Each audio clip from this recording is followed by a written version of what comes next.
नमस्कार, मैं अजय कुमार शर्मा और आप देख रहे हैं एजुकेशन नगरी। अभी मैं मौजूद हूँ हनुमान बेनीवाल जी के बंगले में। दरअसल जो एसआई भर्ती 2021 थी उसी को रद्द कराने में पूरा जोर जार से पूरी ताकत के साथ उन्होंने लोगों का साथ दिया और इसे रद्द कराया। यानी कि जो छात्र थे, जो भी अभ्यर्थी थे, उनके इंसाफ के लिए उन्होंने लड़ाई लड़ी और काफ़ी लंबी लड़ाई चली। ये 2023 से सिलसिला चालू हुआ और आखिरकार आज जाके उनको पूर्णतः जीत मिली है। उसी के चलते कई अभ्यर्थी यहाँ मौजूद भी हैं, कई उनके अभ्यर्थी के परिजन या रिश्तेदार यहाँ मौजूद हैं जो उस लड़ाई में उनके साथ खड़े रहे। तो आइए इनसे बातचीत करते हैं। 2021 एसआई भर्ती जो रद्द हुई उसमें हनुमान बेनीवाल जी का सहयोग किस तरह का रहा, क्या उन्होंने जी जान से जो ताकत लगाई वो रद्द हुई, किस प्रोसेस से वो गुजरे, किस तरह की उन्होंने लड़ाई लड़ी, उन सभी मुद्दों पर बात करते हैं। जी, हनुमान बेनीवाल जी इस मुद्दे के लिए, एसआई मुद्दा जो था उसमें पूर्ण तरीके से उन्होंने अपनी लड़ाई लड़ी और उस पर जीत हासिल की। ऐसे आप उनकी क्या भूमिका देखते हैं, किस तरह के उन्होंने ये लड़ाई लड़ी? देखिए, अभी राजस्थान में जो है केवल लड़ने वाला एक ही इंसान है, हनुमान बेनीवाल। वो चाहे किसी भी मुद्दे हो, खासकर युवाओं किसानों के लिए। इस भर्ती में जो 500 से ज़्यादा फर्जी थानेदार जो लगे हुए थे, जो पकड़ में आए इस समय, उसमें से 800 जने टोटल थे, उसमें से 500 फर्जी थे और बाकियों की जांच चल रही थी। भाई साहब ने ये कहा था कि आप जो भी लगे हुए हैं उनको सबको हटाओ, और एंड में रिजल्ट ये आया कि उनको भर्ती रद्द करानी पड़ती है। 40 से 45 दिन हम लोग 4 महीने हम लोग यहाँ पे धरने पे बैठे रहे। उसके बाद में फिर वो भर्ती कोर्ट में लेके गए, पहले सिंगल बेंच से, फिर डबल बेंच से, और फिर लास्ट में सुप्रीम कोर्ट से, हाई कोर्ट से, उसके बाद सुप्रीम कोर्ट से भर्ती हमको रद्द करानी पड़ी। तो ये न्याय की जीत है, न्याय की जीत है, बिल्कुल न्याय की जीत। जी, खड़े हो जाएगी बात। जी, मेरा सवाल ये, हनुमान बेनीवाल जी ने इस एसआई भर्ती में जिस तरह का योगदान दिया, जिस तरह युवाओं के लिए वो खड़े रहे, उनकी भूमिका को आप कैसे देख रहे हैं और क्या आपका विचार एसआई भर्ती 2021 से रद्द हुई उस पर क्या आपका क्या विचार? जी नमस्कार, मेरा नाम जोगेंद्र, मैं बाड़मेर से हूँ। जो अभी भर्ती रद्द हुई है इसमें किसानों एवं मेहनत कर युवाओं को फायदा हुआ है, और इस भर्ती रद्द होने में हनुमान जी बेनीवाल और लादूराम गोदारा सबसे ज़्यादा प्रभाव रहा है। उनकी ज़्यादा 4 महीने लगातार धरना प्रदर्शन में वैसे ही भर्ती रद्द हुई है। इसे मेहनत कर से किसान युवाओं को फायदा हुआ है। अच्छा, युवा को किस तरह का फायदा पहुंचाया है उस पर विस्तार से बात करें। युवाओं को तो फायदा इस हिसाब से पहुंचाया कि जो मेहनत कर रहे थे उनका तो हुआ नहीं, जो ऐसे थे वो फर्जी, उनका हो गया। इस बारे में ये हुआ। जी, आज किस उपलक्ष्य में आप लोग इकट्ठे हो रहे हैं, क्या आप आज का कार्यक्रम रहेगा? 2021 भर्ती रद्द के मामले में अभी वो सम्मान समारोह बेनीवाल साहब का, इस उपलक्ष्य में लादूराम जी गोदारा साहब और दोनों के उपलक्ष्य में हम यहाँ सम्मिलित हुए। और भी लोग मौजूद हैं। जी, 2021 एसआई भर्ती जो थी वो रद्द हुई। आरपीएससी ने उसे वापिस नए सिरे से शुरू करने की बात कही है, तो इसको आप कैसे देख रहे हैं और हनुमान बेनीवाल जी का इसमें योगदान, जो भूमिका थी, उसे आप कैसे देख रहे हैं? इसमें पूरी हनुमान बेनीवाल जी की भूमिका है। पहले एसआई भर्ती रद्द के लिए कोई भी नेता अभ्यर्थियों के साथ नहीं आ रहा था, तो हनुमान जी ने शहीद स्मारक पर 4 महीने से ज़्यादा धरना दिया। उसकी बदौलत यह भर्ती रद्द हुई और वापस जिन्होंने एग्ज़ाम दिया उनका ही एग्ज़ाम करवा रहे हैं वापस। शायद 3 लाख इतने लोगों ने एग्ज़ाम दिया था सही 2021 का। अब हनुमान जी की मांग है कि जिन्होंने फार्म भरा था ना 8 लाख, उनको भी शामिल किया जाए। जिन्होंने 2021 में फार्म भरा उन सभी को शामिल किया जाए इस भर्ती में। मतलब उनकी मांगे अब ये है कि 2021 में जितने भी कैंडिडेट फॉर्म भरे गए थे, ना कि वो लोग जो 3,83,000 थे जिन्होंने दोनों पेपर अटेंड किया, टोटल जो जितने भी कैंडिडेट थे जो फॉर्म भरे गए थे वो सब शामिल हो। हाँ, वो सारे, उनको सबको शामिल किया जाए। उनको भी मौका मिलना चाहिए। नहीं, भर्ती का दोबारा भर्ती हो रही, उसमें से सारे फर्जी लगे हुए थे, तो 3 लाख को मौका क्यों मिले? 8 लाख को मिलना चाहिए। वो भी बेरोजगार थे। तो आज का कार्यक्रम का क्या रहेगा, किस उपलक्ष्य में आप खड़े हैं यहाँ पे? आज का कार्यक्रम है बेरोजगार युवाओं की तरफ से ऐसे ही भर्ती रद्द होने के उपलक्ष्य में हनुमान जी का धन्यवाद ज्ञापित करना। अच्छा, नया ऐलान तो ये आपने जो हनुमान बेनीवाल जी करने वाले हैं इसके बारे में आपने बताया है, तो कब वो इस ऐलान को और किस इस मुद्दे को जोर बेजोर तरीके से खड़े करते हुए नजर आएंगे? कब तक आखिर, मतलब सब जो पब्लिक इंतजार कर रही है, तो कब तक वो इस मुद्दे पर बात करें? शायद इसका क्या है, ये 16 मई से ही उसका फॉर्म का वापस चालू हो रहा है, तो उससे पहले शुरू कर देंगे। उससे पहले इस जो उनकी मांगे हैं उनका ऐलान कर दिया जाएगा। वो मांगे पूरी हो जाएगी शायद। अगर मान लो जो आरपीएससी ने जो अभी निकाला है, और आप कह रहे हैं कि आरपीएससी ने तो ये नियम निकाला था कि दोनों पेपर जिसने अटेम्प्ट किए हैं, दोनों पेपर जिसने दिए, सिर्फ वही लोग शामिल हो, ना कि वो लोग जिन्होंने फॉर्म सबने भरा है। आप लोग कह रहे हैं कि हमें वो लोग शामिल करने हैं जो सभी ने फॉर्म भरा है। अगर मान लो आरपीएससी और सरकार इस बात को नहीं मानती है तो क्या आगे का फिर रुख रहेगा, फिर क्या आगे की तैयारी भी बता दो। वो तो नेताजी बड़ा आंदोलन करेंगे, नेताजी रणनीति बताएंगे पूरी, तो हम तो उनके समर्थन में आए हैं। हाँ आप बताइए एसआई भर्ती 2021 जो रद्द हुई, इसको आप कैसे देख रहे हैं? बहुत अच्छा सरकार का फैसला सही है, पर सरकार ने कोई फैसला नहीं लिया है।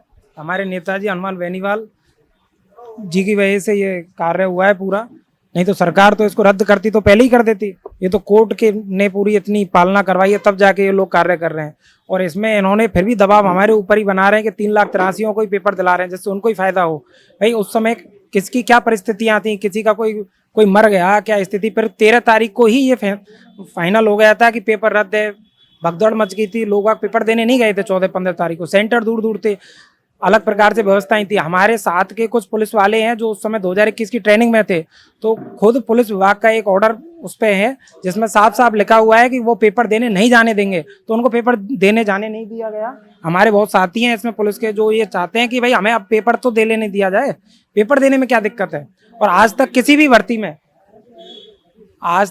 भर्ती में इतनी भर्तियां रद्द हुई हैं, किसी में भी ऐसा नहीं हुआ कि उनको नई भर्ती में शामिल, भाई नई भर्ती तो है नहीं, हम तो आवेदित थे उस समय क्या परिस्थितियां रही, किसके साथ क्या रही, वो बात अलग है। पर अब जब फॉर्म भरवा रहे हैं, आपने कभी ऐसा नहीं किया, ये अब हठधर्मता आरपीएससी क्यों कर रही है? अभी जस्ट एक भाई ने बताया कि आगे की नई रणनीति तैयार की गई है जिसमें वो कैंडिडेट शामिल होंगे जिन्होंने फॉर्म भरा था, लेकिन आरपीएससी तो सिर्फ 3,83,000 कैंडिडेट को मौका दे रही है। तो ये क्या जंग अब फिर से एक नई शुरू करने वाले हैं? बिल्कुल, क्यों नहीं शुरू करेगा सर। ये आप हमें ये बताएं कि ये हर भर्ती में नया नियम लाते हैं क्या? ईओआरओ भी रद्द इन्होंने ही की थी, वरिष्ठ अध्यापक भर्ती 2021 भी इन्होंने ही रद्द की थी। इससे पहले लिपिक परीक्षा 2013 हुई थी, उसका 2016 में एग्जाम हुआ था, तो उसमें सभी को इन्होंने आवेदकों को मौका दिया। तो ये कोई नई भर्ती है क्या जिसमें आवेदकों को मौका नहीं दिया जाएगा? और हम ये कह रहे हैं कि आप ओटीआर तो दोबारा करवा ही रहे हो, जिनको पेपर देना है वो आवेदित उस समय थे, जिनको पेपर अब देना है वो देना चाहते हैं तो उनका फॉर्म आप भरवा लो। हम कब कह रहे हैं कि वो 3,83,000 आएंगे, क्या पता वो 2 लाख ही पेपर देने आए। आपको फॉर्म भराने में क्या दिक्कत आ रही है? सरकार अगर हमारा ये तो एक तरह से आप हमारे खिलाफ अलग से एजेंडा बना रहे हो जिससे हमें फायदा नहीं मिले, ये गलत बात है। सरकार को हमारी भी बात सुननी चाहिए। भाई 4 लाख 5 लाख के समथिंग लोग हैं, और बहुत ऐसे भी लोग हैं जो अब भर्तियों में हैं और वो इस पेपर को नहीं देना चाहते, पर उन्होंने उस समय पेपर दिया था।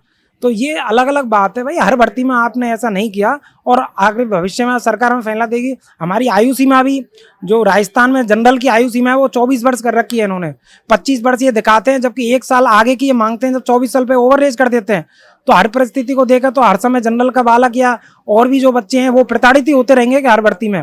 तो हमें सरकार से अनुरोध है कि हमें सिर्फ पेपर की तो मांग कर रहे हैं, आप ऐसे भी फॉर्म तो भरवा ही रहे हो। हमारी उस समय क्या गलती है कि हमारा साथी है, उसकी बच्ची खत्म हो गई थी एग्जाम से 2 दिन पहले, अब वो आदमी उसको देखने जाता कि वो पेपर देने जाता। सरकार अपने लिए तो नए नियम बना लेती है, हर भर्ती के लिए नया नियम थोड़ी ना बना जाएगा। तो जो कोर्ट का आदेश है, समीर जैन जी की कोर्ट ने आदेश दे चुके हैं, डबल बेंच और सुप्रीम कोर्ट का आदेश है कि जितने भी कैंडिडेट आवेदित थे उस समय जो वैलिड थे उन सभी को दोबारा भर्ती परीक्षा में पेपर दिलवाया जाए। ये कोई नई भर्ती नहीं है, हर भर्ती में ऐसा ही इन लोगों ने किया है। ये तो एक तरफा आपकी जीत का फैसला रहा, आप जीत भी गए, लेकिन मेरा एक सवाल बिल्कुल हटके है, क्या जो ईमानदार थानेदार थे 2021 के, क्या उनको इंसाफ नहीं मिलना चाहिए? नहीं, क्यों नहीं मिलना चाहिए? अब इस भर्ती में टाइम दिया है सरकार ने, 5 महीने का टाइम दे रही है, पूरी मेहनत से कार्य करें। हम भी तो कर रहे हैं, हमारे बहुत साथी हैं जिन्होंने कॉपी किताब छोड़े हैं, हम भी आपके साथ ही हैं। जो ईमानदार हैं वो दोबारा लग जाएंगे, इसमें क्या दिक्कत है? भाई जो बच्चे आरएएस भी फाइट कर रहे हैं, निकल रहे हैं, उसमें क्या दिक्कत है? इसमें एक और बात सामने निकल के आती है, मुख्यतः अगर बात की जाए जिस तरह का घोटाला ये हुआ, पेपर लीक हुई, तो क्या आरपीएससी एक नई शुरुआत सिरे से एग्जाम करने वाली है? उसमें आप लोगों ने बोला कि हम दूसरे तरीके के नियम को लागू करा के सब कुछ कैंडिडेट जो पहले से मौजूद थे वो बैठना चाहते, लेकिन इसमें एक और चीज छूट रही है कि जो घोटाला हुआ, क्या उनके गुनहगार को छोड़ दिया जाएगा? क्या उन पे एजेंसी काम नहीं करेगी? क्या सर क्यों नहीं करेगी? अभी जो पुरानी भर्तियां थी उसमें एसओजी और हमारी एसआईटी रोज ना किसी को गिरफ्तार कर ही रही है। अभी एक लेक्चरर को गिरफ्तार किया गया है, वो भर्ती तो रद्द नहीं हुई थी। अभी कुछ दिन पहले किसी लेक्चरर को गिरफ्तार किया था, उसने फर्जीवाड़े से नौकरी ली है। और इसमें हम सरकार का कर रहे हैं कि ऐसा एसओजी और एसआईटी रोज ही ना किसी जिसने बेईमानी से नौकरी प्राप्त की है उसको गिरफ्तार कर ही रही है। आप देख रहे हो, पूरे राजस्थान देख रहा है, इसमें क्या है? तो ऐसा नहीं है कि उनको छोड़ दिया जाएगा। सरकार रोज ही ना किसी को गिरफ्तार करेगी। ये हमारी पुलिस का अच्छा कार्य है और रोज ही ना बेईमानी को गिरफ्तार तो करना ही पड़ेगा। तो देखा आपने आज हनुमान बेनीवाल जी ने, जिन्होंने अपने काफ़ी मेहनत के बाद एसआई भर्ती 2021 को रद्द कराया, यानी कि काफ़ी लंबा संघर्ष चला, करीब 3 महीने तक उन्होंने प्रदर्शन किया, धरना दिया। उसी के चलते के बाद, यानी कि प्रदर्शन चलने के बाद भी काफ़ी संघर्ष उनका जारी रहा। उसी के चलते आज वो इस खुशी को एंजॉय करने आ रहे हैं, खुशी में शामिल होना चाहते हैं, होने आ रहे हैं आज अपने बंगले पे। और कई उनके जो कैंडिडेट हैं, चाहने वाले, वो आज यहाँ मौजूद है। यानी कि आज 2021 जो एसआई भर्ती रद्द हुई, उसी की खुशी यहाँ मनाई जाएगी और उनको माला आला पहना के कार्यक्रम रखा जाएगा।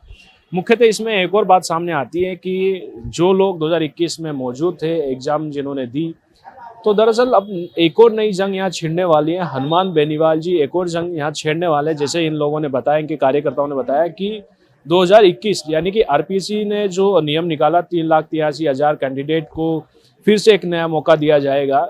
इनकी मांग है कि वो 3,83,000 जो कैंडिडेट है उन्हीं को ही मौका ना मिले, यानी कि उन सभी को मौका मिले जो 2021 में फॉर्म भरे थे। यानी कि हनुमान बेनीवाल ने एक जंग रद्द कराने की छेड़ी थी, अब सभी को शामिल किया जाए, एक जंग ये छिड़ने वाली है। तो ऐसे ही न्यूज़ के लिए बने रहिए एजुकेशन न्यूज़ पर। नमस्कार।